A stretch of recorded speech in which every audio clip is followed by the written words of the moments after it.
2024-25 tag two qualified ক্যান্ডিডেটরা সবাই একত্রিত হয়েছি, কারণ গত 21শে ফেব্রুয়ারি টিআরবিটি থেকে ট্যাগ টুতে 1020টি ভ্যাকেন্ট পোস্টে শিক্ষক নিয়োগের একটি বিজ্ঞপ্তি জারি করে।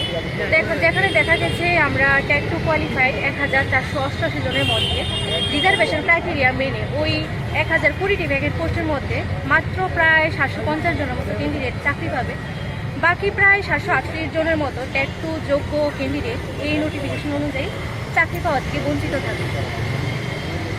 আমাদের এটাই বক্তব্য যে আরটিআই তথ্য অনুসারে 4000-এর উপর ভ্যাকেন্ট পোস্ট থাকা সত্ত্বেও কেন আমাদের সকল ট্যাগ টু কোয়ালিফাইড 1488 জনকে একত্রে নিয়োগ করা হচ্ছে না।